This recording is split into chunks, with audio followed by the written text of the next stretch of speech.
out to him. This is the shit pitch whisperer day, guys. Let's get to the money. Let's get to the money. Let's get to the money. Let's get to the motherfucking money. Fuck the bookies, fuck the bookies. FTV screaming fuck the bookies, fuck the bookies, fuck the bookies, fuck the bookies, fuck the bookies, fuck the bookies, fuck the bookies. FTV screaming fuck the bookies, fuck the bookies, fuck the bookies. Middle finger in your ass, screaming fuck the bookies. Woke up in the morning, grab my little black book. Yesterday can eat a dick, cause we lost by the hook. Can't win them all, so you never see me get shook. Today's a new day, the bookmaker's getting cooked. When I spot a dirty keg of 4 units getting played, always find the value, I would never be afraid. Scary money don't win, but I'm not going all in unless I see a bet I love, then I put my balls on a bookie's chin. Let it all soak in, doubling my bread, winning money with my friends. If you got the itch and you wanna go big, follow Sharpie bets and you gon' really fucking win. This is not financial advice, it's entertainment. But if I find the right price, believe I'm parlaying it. You can see my spreadsheet, I'm winning, not just saying it. Profit in the green every week, I'm never negative. I can bet an ace or a shitty old picture. Pick the right spots cause I'm the K-pop whisperer. Shut up when I speak until you finally get the picture. I'm the best in the world, tell me you getting richer. Fuck the bookies, fuck the bookies. FTV screaming fuck the bookies, fuck the bookies, fuck the bookies, fuck the bookies, fuck the bookies, fuck the bookies, fuck the bookies. FTV screaming fuck the bookies, fuck the bookies, fuck the bookies. Middle finger in the ass screaming fuck the bookies. Let's get to the motherfucking monies. Man, oh man, we coming in off of one of those days where those dirty little pirate hookers fucking stuck their fucking foot out a little too much, guys. At the end of the day, it was not a successful day. Went 1-2, lost both by the hook, but Shohei did save me a little bit. And shout out to that Sonny, not Sonny. It was Josiah Gray. Today we got Sonny Gray, but yesterday was Josiah Gray, where I told you guys that line was fucking off. And more often than not, guys, we're going to start smacking them for that. And we did for a little bit yesterday. But still, lost 2 by the damn fucking pirate hooker, and Shohei saved the life. But it's over. Now we're on to today. And today, we got 3 fucking more. Now, am I running myself into a wall? We'll see. I don't think so. I know some people call it Taco Tuesday. Nah, motherfuckers. It's Sharpie Tuesday, guys. At the end of the day, this is the day I eat. So let's get to eating. So smash the like if you already haven't. And hit that share, hit that retweet, and let's get this crowd bumping. Shout out to you all. LJ from Houston, my guy. Mitch Armstrong already up in your Tone motherfucking Miggins. John Cross. Everybody's deep as fuck. Free, my guy. Viper, okay, everybody's deep in here today. Shout out to you guys for coming in early. Appreciate you guys. Without you guys, bro, I don't know, man. I might have just fucking kicked myself in the balls yesterday, but I have a show and I had to show up, and we got to still get back the money they stole from our families yesterday. So let's get into the first Dirty K of the day, guys. Sean motherfucking Mania. I got him at 6+ minus 150 this morning, and he opened up. Why the hell is these cats are out there? I had to throw something, my bad. So he did not open up with anything last night. Most of the time I got the opening line on all but him, so he's the only one who did not have a line this morning last night. So this morning when I seen the minus 150, I grabbed it, guys. Over the last 10 he's averaging 5.1. Over the last 8 he's averaging 5. Over the last 6 he's averaging 5 as well. And what do we get? We get fucking 6+. Now, are they giving us 1 extra because of there's a problem? Yeah, the problem is how much these motherfuckers have been striking out from that left-handed side. So, yeah, we're going to get into the home road splits, guys, and this also favors us as well. And this is where we get him averaging 2.5 more strikeouts more. He averages 8 at home and 10.4 on the road. He is on the road here. And he does strike out 10 right-handers per 9 compared to 7.3 left-handed, and they are expecting to put 7 right-handed bats out there. So everything in favor so far to Sean Mania getting 6+ strikeouts. Now, let's get into number 36 in the black book, and after going 6+ innings, 12 of his first 14 games, he's only done that 3 of his last 6, guys. You would think he's on a slide, And maybe he is, and maybe I'm not paying too much attention to that, guys. But at the end of the day, he hasn't gone up against a team with at least an average ISO, but one of his last 8 games. He's gone up against some teams who've been crushing fucking lefties, guys. And yes, I've tried to run into that wall a few times, but this is not the Marlins. At the end of the day, he played them back on May 7th. He went 6 innings, 3 earned runs with 8 strikeouts. They were walking 10.5% back then. Now they're only walking 7.7%. They were striking out at a 26.9% clip, and that's a clip where we take advantage of, guys. They're now up to a 29.2, and they were hitting at a measly 230. Drop that down to a measly ass minus 192 now. And their OPS has even dropped 150 points, and their ISO is now down to a 0.90 now. One thing I learned yesterday, guys, and I had to enter it into the black book on the Sandy Alcantara, and you do not run a pitcher up against Sandy Alcantara on the other side. Now, what do you mean by that? You're going to get the best fucking effort from these Miami Marlins. And I was listening to the game on the radio like I do most of the time, guys, and this straight up told me what I needed to know, and to never, ever, ever, ever run up versus Sandy Alcantara again. At the end of the day, more than a third of their wins is on Sandy Alcantara Day. And it's not just the fact that Sandy Alcantara is a good pitcher. They show up and try to win for that day. At the end of the day, they know they have a chance at winning this day. They don't win a lot. They're a really shitty fucking team, and I get it. But on this day, they show up with the chance and the belief of winning. And yeah, they've been putting runs up. Even it is only 2, 3, 4 runs. That's more than what they've been scoring lately, guys. So they do show up for that, guys. So at the end of the day, I learned a lesson. He had multiple opportunities. I don't make excuses for Musgrove. I don't make excuses for me because I bet my own motherfucking plays, guys. So at the end of the day, you got to try to learn something from it, guys. And he had multiple opportunities to have that last strikeout. So at the end of the day, life's a bitch and you marry one, and I ain't here to make excuses about it. So we're going to get into these numbers, guys. They're just way worse than where they were at May 7th. And he dominated them and had 8 strikeouts. We're getting that 6+ because how bad their strikeouts are right now. And that's fine. When I dig through the black book, 3 times this year, he's faced a team 27% K percentage or higher. Once again, they're at a 29.2 right now over their last 200 plate appearances versus lefties, and 12, 8, and 6, averaging 8.7 strikeouts a game in this spot. At the end of the day, he's hit this number 3 times, hasn't not hit it once, and yeah, everything adds up to where I have to be on some Sean Manaea today. So let's get back some of that Dookie Brown Padre money, guys, and let's get on to the next guy where everything says fucking bet him, but my rules on the Yankees. But it doesn't mean I still can't cap the game for you and give you guys the information. And then I will also tell you, once again, the only Yankee pitcher I can bet on is Garrett Cole because Aaron Boone is a cocksucker. Yes, put your ear fucking muffs on, guys. I said it. This guy goes underneath a bridge and sucks dick for milk money, and he's lactose intolerant. He does not care about your family, and he will take money from your family. At least Garrett Cole will fight that motherfucker in the dugout, and he's scared of him. So that's what we got to go with that old country bumpkin Garrett Cole. So at the end of the day, he does have a quick hook on his kids, and sometimes it's for no apparent fucking reason. But other than that, everything says nasty fucking Nestor is his fucking play today, guys. If you're on him, everything's going to support him. Over the last 10, he's at 5.2. Over his last 8, he's at 5.2. And over his last 6, he's at 5.3. And they bumped it up to a 7+ last night. It opened at a plus 102, and it got bet to a minus 109 this morning. Prize Picks has him at a 6+ minus 228, and his fantasy scores at 33.5.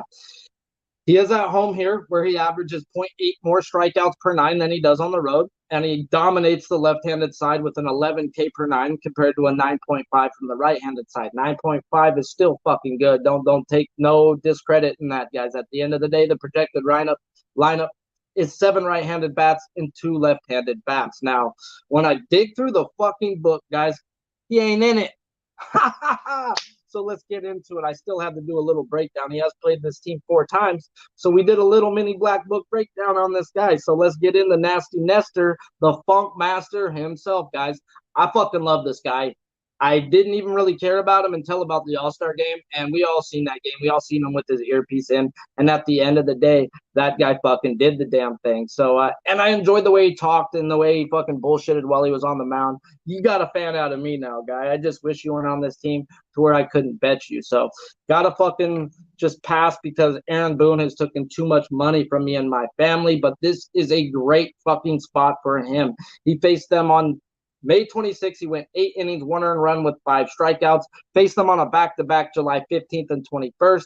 First game, he went 5 innings, 1 earned run with 4 Ks. The next time they got to him, 4 innings, 4 earned runs, and 3 Ks. And he's never faced them with a strikeout percentage higher than 20, guys. At the end of the day, anything below 20 is top 3. That is elite. That means you're not fucking striking out. That means you better have some good reasonings to run into that wall. And, we'll see if I have one later, but I'm going to run into that wall whether I'm wrong or right. You're going to have to prove me wrong because it's with the number 1 guy in the book. But we're not going to talk about number 2 bullshit guy right now. We're going to talk about Nasty Nestor. And this is just a great spot. He's getting a team walking 9.4%. That's good. That's the only good thing they got going. They're striking out 31% of the time. 1 in 3 batters is striking out to the left-handed side. 207 average with a 587 OPS, guys. He has not faced them with a 230 average or less this year or an OPS below 630, guys. This is the worst the Rays have been at any given time. Nasty Nestor is going to run into him, guys. So at the end of the day, I think Nasty Nestor goes out and deals. I think he's going to do the damn thing, and the strikeouts say that they're going to be there as well. I just can't bet it because Aaron Boone has kicked me square in my balls way too many fucking times. So if you're on Nasty Nestor, I don't hate it. Everything says this is a great spot, like I said. But let's get into the next guy that I am on, even though the numbers say not to be on, guys. And at the end of the day, we're going to preach a few things that I say over and over and over on this show. Shout out to the chat. Smash the fucking like if you already haven't. Looks like most of you have. That's fucking great that I don't even have to ask. We already got 30 likes. You guys fucking rock. And speaking of you guys, let's talk about you guys real quick. LJ in here going off, giving you guys some knowledge more than likely. Mitch Armstrong, JPZ, my motherfucking guy, Cali, baby. But, yeah, guys, let's get to the money. So let's talk about Mr. Verlander, Justin Verlander. He opened up last night 7+ minus 116, and this morning I got him around a 7+ plus 106. And yeah, give me some Verlander at the plus money, please and thank you. Price Picks had him at a 6 minus 213, and his fantasy scores at a 40.5. 1 second, will I indulge in some coffee? But let's get into it. He's averaged 6.1 over his last 10, 6.6 over his last 8, and 7.3 over his last 6.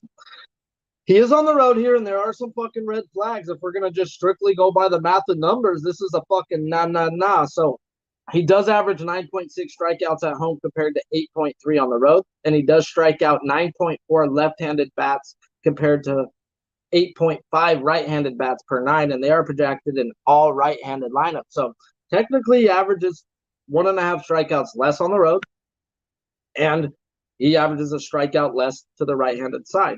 All right, I hear you. I'm not going to ignore it. I hear you. Now let's get into number 15 in the fucking black book, Justin Verlander. This is the battle of probably the top 2 for Cy Young, guys. I mean, I'm not going to disregard fucking Shohei Ohtani and what he's been doing, but at the end of the day, these are probably the top 2 guys in Cy Young. Shout out to my guy, Tone. I know he got a hundo on Verlander a couple months back. He got him maybe a month and a half ago, so best of luck to you, my guy. The only thing I'm going to tell you is I'm scared about is this guy's done something that hasn't been done since 1968.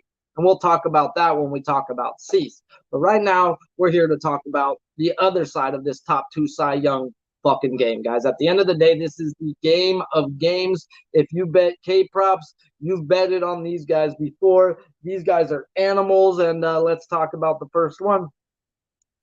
Like I said, guys, he has the same – well, his home road Ks say no.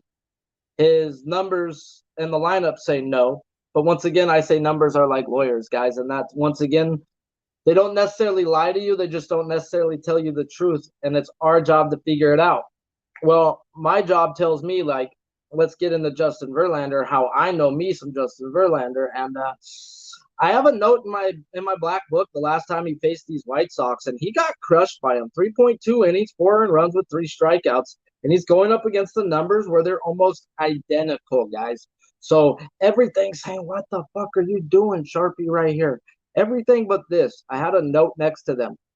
The numbers I go off of are 15 days of 200 plate appearances, depending on where I need to go. If it's a left-handed side, I'll run it up to a month to get the 200 plate appearances. If I don't get it by then, that's my cutoff on the left-handed side. I will always go 15 days on the right-handed side. It's just simple. The plate appearances are always there. So that's how I do it. So when I dig into it, the numbers are pretty much the same. But 4 days prior to Verlander coming into him, the White Sox were scoring 6 runs a game. They just fucking found their stroke and were murdering the ball. So even though the numbers said they weren't hitting it for power, they weren't walking, and they were striking out mid-average, they were fucking crushing the ball for 4 days. They just weren't hitting for the life of them before them that actually made their numbers somewhat decent when he ran into them back on June 18th. Well, they're not that team right now. I'm going to tell you fucking that. And I'm not afraid of these White Sox right now, especially if number one bullshit guy approves with me. And you on the under in this game, Noli? Because you know the fuck I had to get in on that 7, but I don't know. I mean, I had to, even though it's the 2 best pitchers in the game today. Like, I had to, but let's get to it. The numbers are, they're walking at a 9.5%. They're not striking out right now to 21.3, and they're hitting for a 290 average with a 743 OPS. But don't let that OPS fool you guys. That ISO is at a 125. So it's a little bit below league average. So that 290 average is what I'm going to need more than likely with Justin Verlander. And that ISO, meaning they're about league average, meaning that they're not killing the ball too much. So I may have a few runners sitting out on second base. That's when those punchies fucking come for real, guys. That's when these dominant pitchers are really going to look for the punch out, is when we have runners on second and third. Now, can you get strikeouts at any other time? Yes. But when are they going to look for the strikeouts? When they have runners on second and third. And there may be a few runners out there, ducks on the pond, second and third wise for Justin Verlander today. And I expect him to turn it on in this type of moment and shine, guys. This guy is elite. He got hit by them once this year. I don't expect this shit to happen again. And prove me fucking wrong. This guy is better on the road than he is at home. And he's elite at home. He has a 2.18 ERA at home and a motherfucking 1.58 on the road. Like, can you get better than a 2.18? Yeah, the fuck you can, guys. At the end of the day, you can't even write same right there, because that's a 0.7 run difference. At the end of the day, this guy's been a beast all fucking year, other than when he ran into a hot train called the Chicago White Sox on June 8th. At the end of the day, this ain't that hot train. They're missing Tim Anderson. And we will talk about a hitting prop on the end of this that I have to mention. There is a guy who has some really good fucking numbers off of him. But at the end of the day, give me some Justin Verlander as my first 30K. It was at plus 106 at 7+. Like, fool me once, cool. Fool me twice, nah. I expect him to be out there 7+ inning and to easily average a strikeout an inning. This will be his outlier performance for the Cy Young today, guys. At the end of the day, I just think he may be matched. But if one is to get hit, it's going to be the next guy. So let's talk about the next guy. Dylan fucking Cease, guys. This guy is my guy. He's your guy. He's won us a lot of money, and he's won us money when we were down, when we think we have no fucking chance, guys. 3.1 innings, 1 strikeout, 7 innings, 8 strikeouts, no problem. Dylan fucking Cease, baby. But yeah, let's get into him, guys. At the end of the day, last night he opened up at a 7+ at minus 102. This morning it was at a 7+ minus 182. And he dropped down to a minus 152 right before, about an hour before the show. And they suckered me in with that bet, guys. So this is going to be my second 30K of the day. It is at a minus 152. It is a little juicy. I'm going to give you fucking pros, and then I'm going to give you a little bit of cons, guys. At the end of the day, it's going to have to be your decision here, and I'm going to give you why I'm on it, guys. And I will give you a reasoning why it can not be the right play, but I think I got one up on these motherfuckers. So let's get to it. Dylan Cease is averaging 7.7 over his last 10, over his last 8, 6.6, over his last 6, 6.8. They're going over his last 8 and 6. That's pretty much what they go off of, guys. So there's no fishy number of a minus 102. Well, why isn't it minus 140? It's Dylan. Well, it's the Houston fucking Astros for one, and we talk about it all the time on this show. Houston Astros, Cleveland Indians, or Guardians, whatever the fuck it's, you know what I mean. And New York Mets. There's another team, Washington. There's certain teams, guys, that make really good contact with the ball. The Royals were one of them until the trade deadline, and they got rid of half of their team.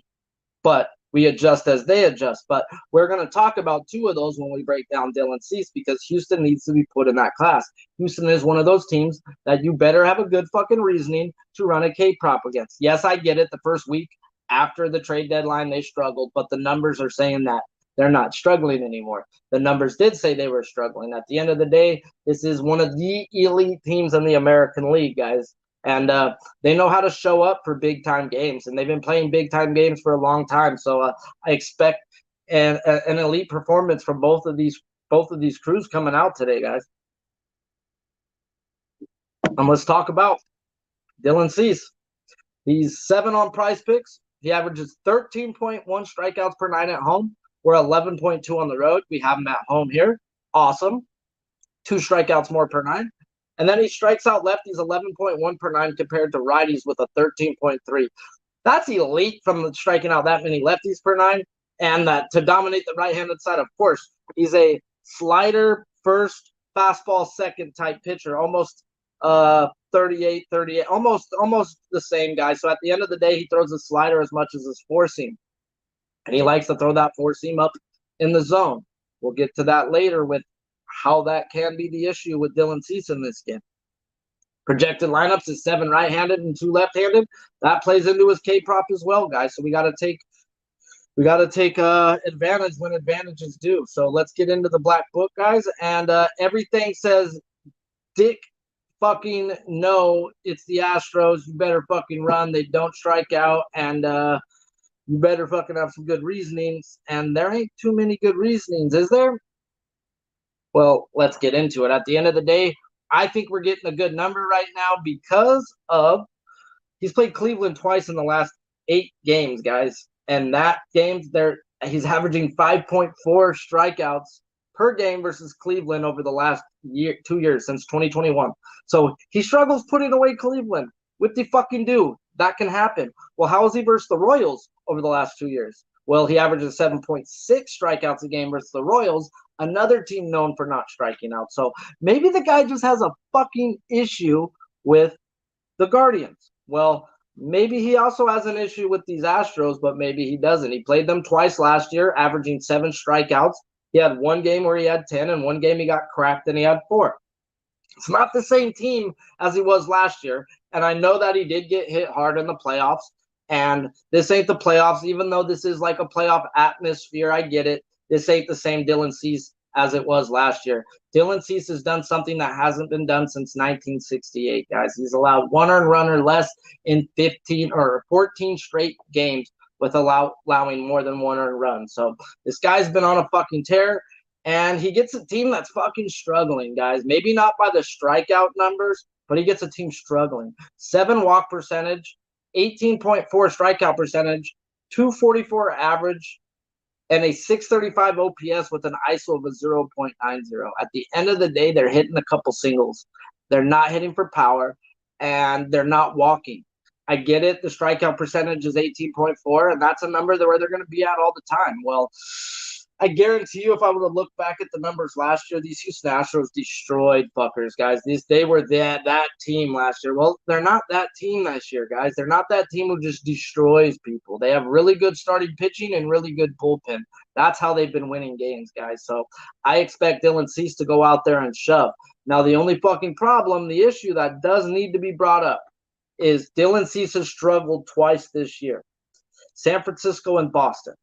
What does San Francisco and Boston have to do with the Astros? Well, those are teams in the top 7 over the last 5 years at hitting 95 and above in the top of the zone.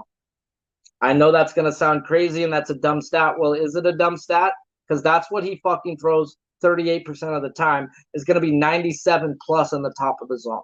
So he has struggled versus them in one game last year, and then he dominated in the other game, not be in the playoffs. And I expect a dominant performance today, guys. And when this guy dominates, he dominates. Now, I think I've got something because when he did go up versus the Giants and when he did go up versus Boston this year, their numbers were saying they were crushing the fucking ball when he faced them. These numbers are saying they're not crushing the ball when he's about to face them. So I'm going to have to ride into a wall with my man Dylan Cease. I think I see the advantages here, but if you want to stay off, I hear you. But Houston's just not that team they were last year, and they're not hitting the ball like the Giants in Boston were when he ran into them this year. So I think this is a Cease versus Verlander. I'll be on both sides, and I want it to go 9 innings each way. So let me get you both for the big boy game. But shout out to the chat, guys. Smash the fucking like if you haven't. Almost 70 fucking live on a Tuesday. Y'all fucking rock. And let's get to the other game of the day, guys, where I'm going to just say this is the fishy spot of the day. Brandon Woodruff versus my Dodgers versus our Dodgers, Noli. You know me and the way I fucking think. And we've talked about this before, and I know you look this way too. Should Brandon Woodruff be the favorite here? No, I'm not going to argue. Not saying he's not the better pitcher in this spot. That would be a dumb question to argue you with. I get it, guys. At the end of the day, we have an ace on the Brewers, and we've got Peapot over there. Well, Peepo, whatever you want to call him, he is not an ace. Well, I think it should be a pick 'em straight across. There's no way the Dodgers should be a dog, and I think that the books are fucking know something, and I think the Milwaukee Brewers win today. That's just me and my conspiracy theory. And sometimes when you see a fishy line, it's a fishy fucking line, guys. And it should be a straight pick 'em in my opinion. Nothing worse. Dodgers should have never been plus money. The books aren't stupid. The Dodgers have maybe been plus money 3 times this year. I know 1 or 2 of them were worse as the Dodgers, guys. And they ended up losing those games anyway. So there's reasonings why that the books are going to put the Dodgers as a dog. Take that in the fucking fact betting the day, guys. And yeah, let's get into this next one. Brandon Woodruff opened up at 7 plus 112 this morning. He didn't move. Everybody's afraid. 7 plus 110. Price picks, they're trying to give you something saying, here, take the 6. That was at a minus 345. I'm sure that got bet up to a 6.5. And his fantasy scores at a 33.5. Well, let's get into some math. He's been off the IL about 8 games, so we're not going to go back to 10. He's averaging 7 strikeouts a game over his last 8, and over his last 6, it's 6.3. Now, they're giving you plus money for what the man is averaging. Is that an alarm? No, it's the Dodgers, guys. We get it. They are one of those teams that are hard to strike out. They are very patient, and if you are going to not be in the zone, they can make it a very long day for you. And this is where I have back and forth emotions on, because I think he gets the dog shit kicked out of him. But then again, if the lineup is what they're projecting it, he could have a great day. But there's just so many back and forth. So let me get to it for you guys. So, yeah, he does average 1.7 strikeouts more at home than he does on the road. He is at home here. And he strikes out lefties at a 12.8 per 9 compared to an 8.8 versus right-handed bats. And they are projected 5 left-handed, 4 right-handed.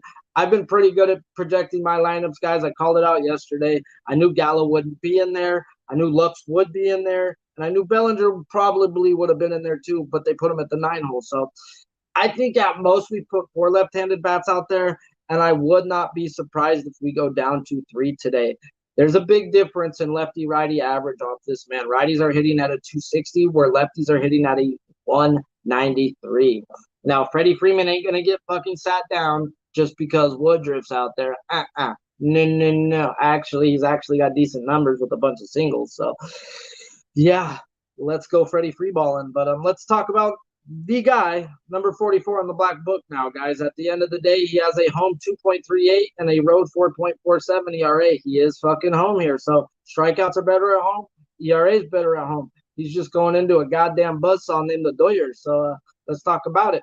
6+ innings pretty much in every game since the first game back off the IL. One game was 5.2 innings versus the Giants. Now, this is where we're going to talk about that in a second. Is The Dodgers are a lot like the Giants, in my opinion, and a lot of people's opinion that know us, know both of these teams is they're really good at hitting the fastball guy. They're just a certain type of team, guys. So if you do bad versus one, you tend to do bad versus the other. Well, the very worst game for Woodruff walk-wise this year was the Giants, and they walked 5% of they walked 5 times with only striking out 4, with him going 5.2 innings. He went really fucking good, did well for giving up that many walks. The guy only gave up 2 earned runs that game, so he was able to get out of the fucking the mess that they were in. But the Giants' numbers aren't the numbers that these Dodgers are versus righties, guys. So I'm having a little issue here. Is what Woodruff are we going to get? Is he going to be able to stay in the zone?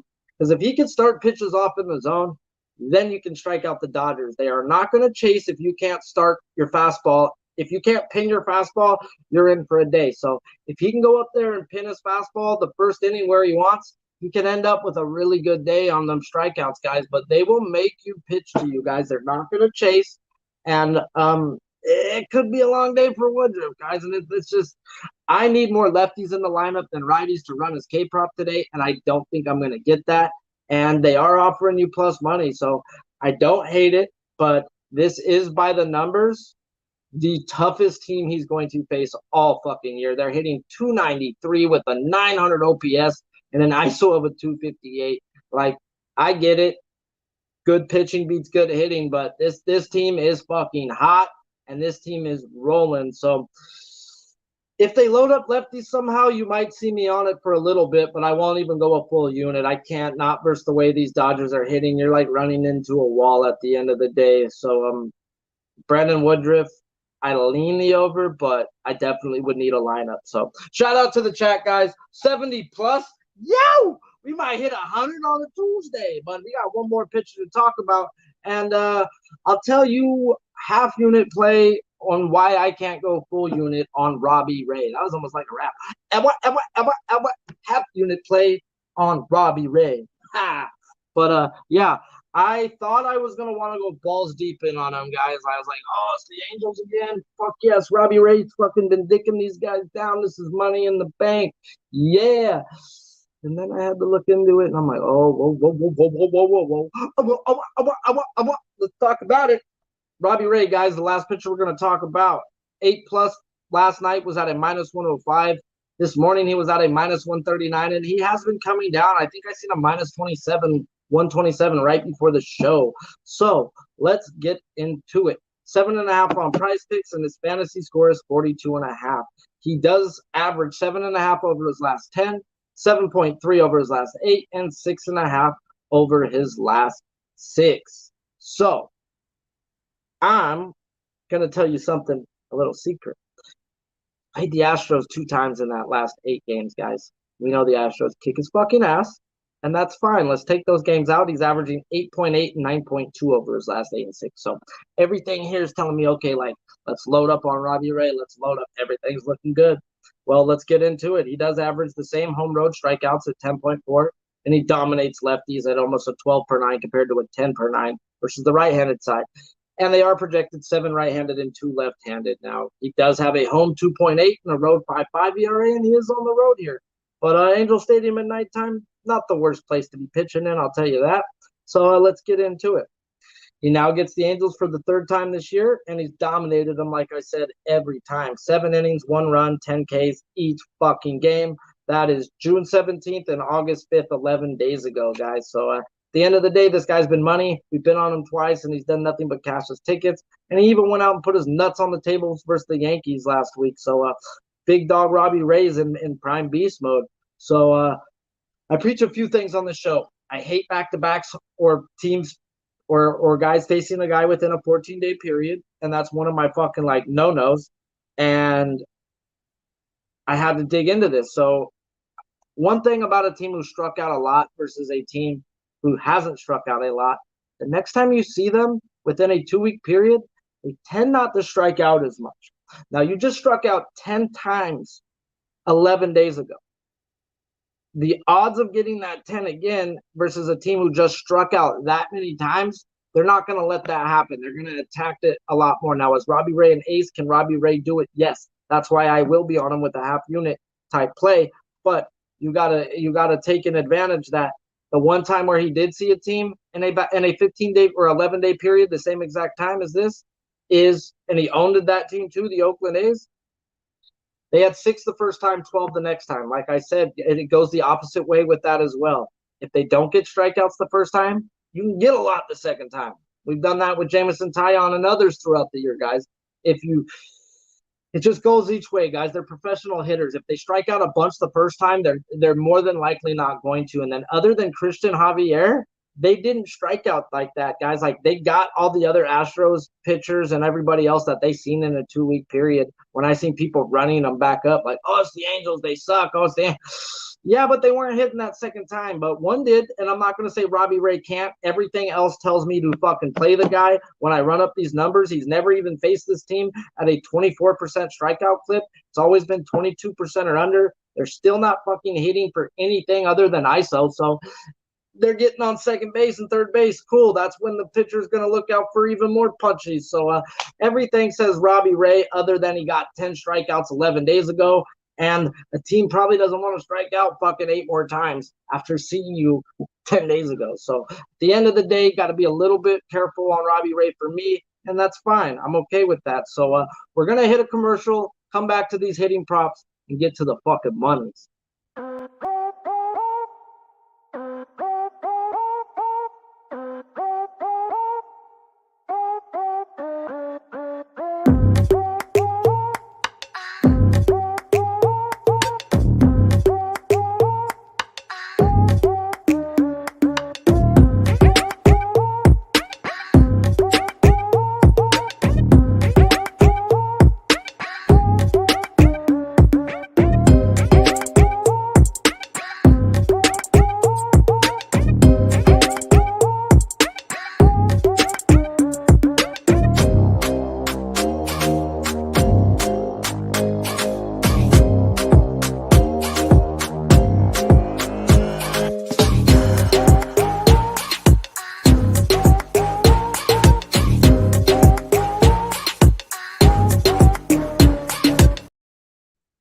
Shout out to the chat. Lamont Williams up in here.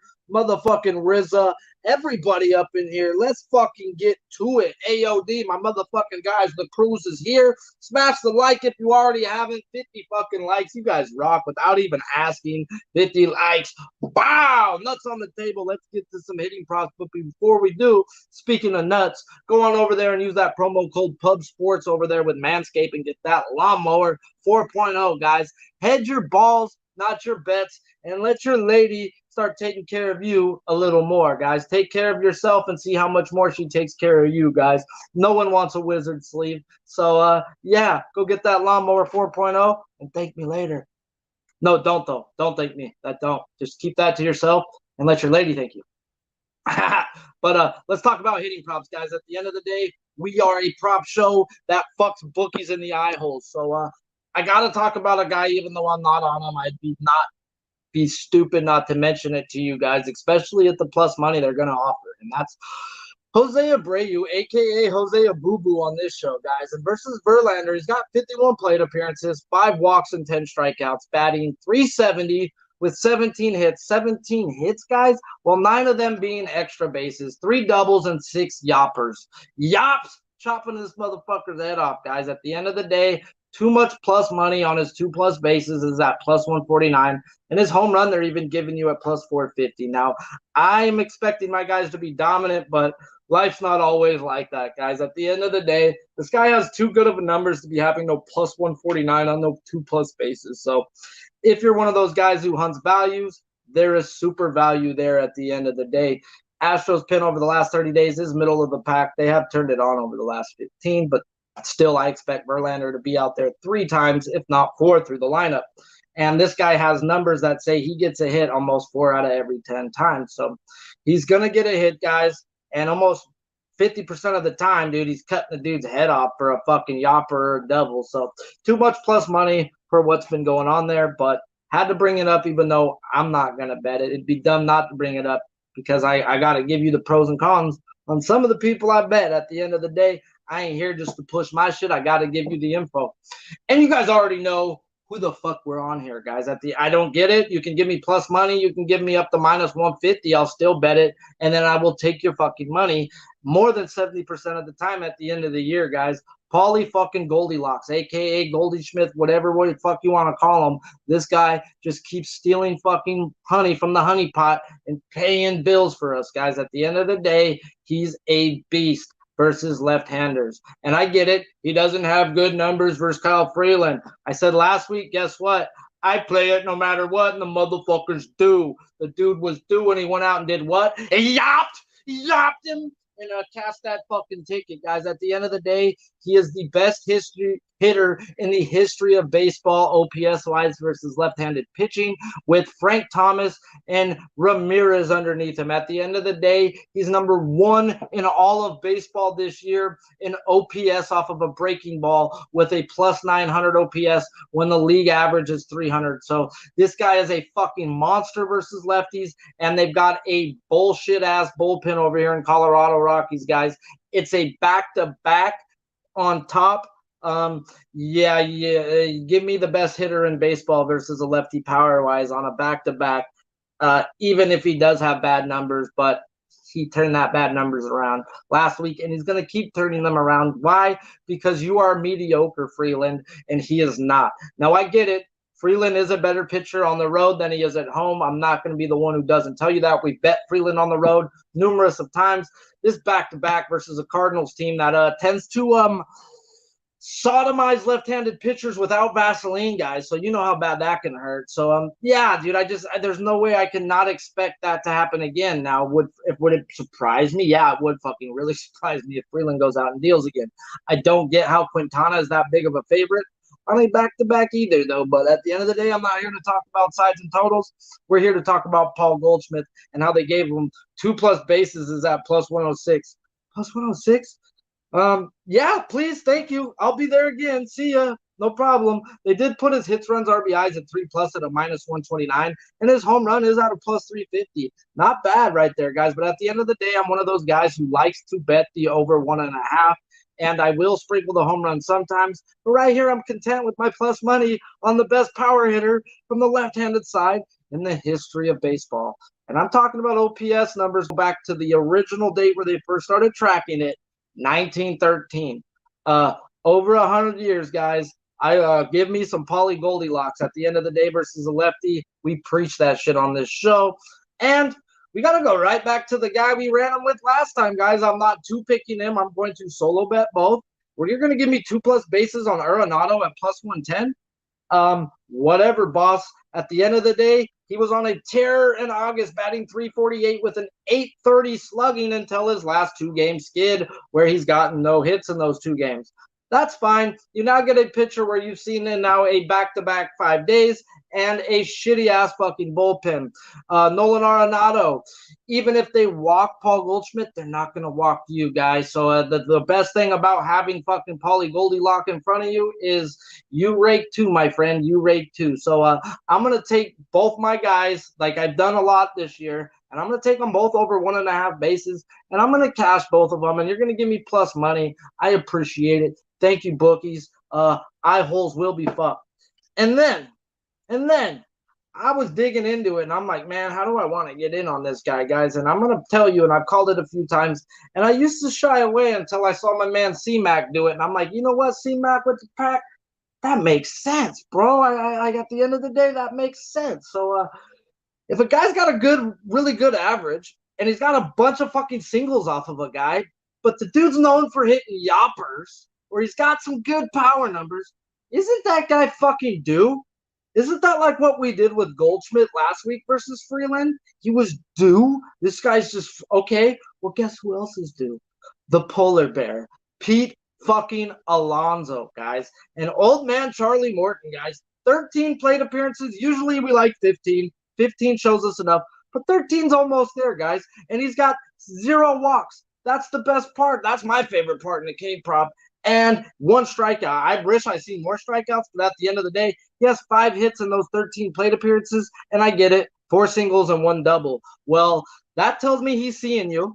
And He's going to fucking pop you right now. He's due for a fucking double or a home run now. I'm going to compare Charlie Morton to one pitcher that Pete Alonso got the only run of the game in the other day, and that's Aaron Nola. These guys both throw 95 plus with a wicked knuckle curve, guys. At the end, I'm not going to say they're the same pitcher, but they have almost the same arsenal at the end of the day. Those are their two main pitches. Yes, they have other pitches, but fastball, curveball, both type of guys. Guess who got that lone hit run RBI? That was the fucking polar bear, guys. And he also pulled a couple of yoppers foul in that game. So they weren't real yoppers. They were foppers. Well, he could straighten that bitch out today and should straighten that bitch out after seeing this guy. He likes him some fucking cheese, some 97 plus. This is what this guy does. Hang a curveball to him and sees what happens. Give me his 2+ bases, plus 114, please and fucking thank you. Now, I get it's not just him, and it's going to have to be a bullpen. And we've got a middle of the pack, but that middle of the pack has a 3.5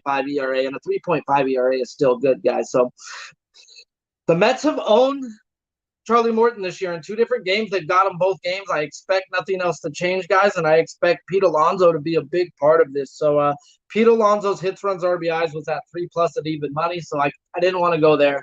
I took him 2+ bases, plus 114, and they were offering his home run at plus 300. But at the end of the day, I think he's going to fucking take this guy's head off, and it's going to be a freezing polar bear experience in the middle of fucking August, guys. So shout out to you guys. Without you, there ain't me. Smash the like if you haven't. And this show is sponsored by Prize Picks. If you don't know, you should know. Go on over there. Use that promo code PubSports. Why? Your first match deposit up to $100. They got you. So do us a favor. Do you a favor. And go use that promo code PubSports. I'm on 3 Dirty Ks today. I got Sean Manaea 6+ and minus 150 this morning. I got Verlander 7+ at plus 106, and I paid some juice on Dylan Cease at 7+ at minus 152. Now, if you want some breakdowns on those, go back through. I also have a half unit on a Robbie Ray prop. We have 6K prop breakdowns. We've got 4 hitting prop breakdowns. Go check out the replay if you came late, and smash that like on your way out. Until next time, let's get that money back from those dirty-ass pirate hookers.